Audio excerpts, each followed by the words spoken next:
លោកជំទាវបណ្ឌិតពេជ្រច័ន្ទមុនីហ៊ុនម៉ាណែតអគ្គស្នងការសមាគមកាយរដ្ឋនារីកម្ពុជា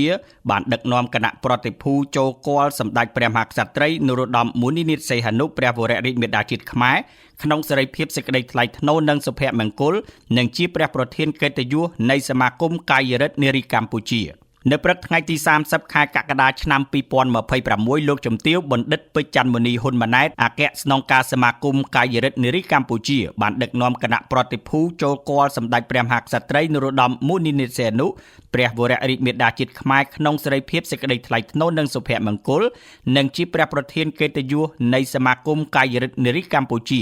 ដើម្បីថ្វាយព្រះពរនិងថ្វាយនៅពានសមាជិកភាពកិត្តិយសជើងឯកដែលសហគមន៍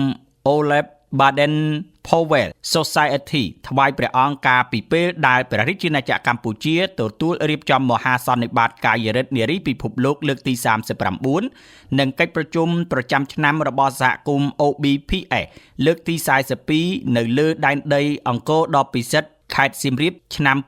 2026កន្លងទៅការថ្វាយនៅពានសមាជិកភាពកិត្តិយសជើងឯកពីសហគមន៍ OBPS នេះគឺជាសក្ខីភាពយ៉ាងពិតប្រាកដចំពោះព្រះរាជហឫទ័យនិងព្រះរាជសកម្មភាពដ៏ឧត្តមឧត្តមរបស់សម្ដេចព្រះមហាក្សត្រីក្នុងព្រះរាជកិច្ចសង្គមមនុស្សធម៌ជាពិសេសព្រះរាជកិច្ចលើកកម្ពស់តម្លៃសិទ្ធិនិងស្ត្រីគ្រប់រូបក្នុងឱកាសនេះដែរលោកជំទាវបណ្ឌិតក៏បានទូលថ្វាយសម្ដេចព្រះមហាក្សត្រីនៅរបាយការណ៍សង្ខេបអំពីវឌ្ឍនភាពរបស់សមាគមកាយរដ្ឋនារីកម្ពុជា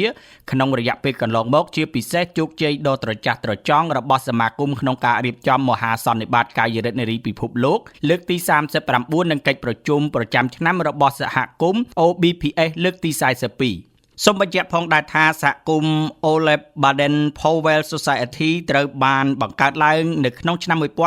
1984ជាបណ្ដាញអ្នកគាំទ្រអន្តរជាតិដែលគាំទ្របេសកកម្មរបស់សមាគមកាយរដ្ឋនារីពិភពលោក WAGGGS ក្នុងការជួយឲ្យកុមារីនិងយុវតីអភិវឌ្ឍសក្តានុពលពេញលេញរបស់ខ្លួនដើម្បីក្លាយជាពលរដ្ឋពិភពលោកដែលមានការទទួលខុសត្រូវ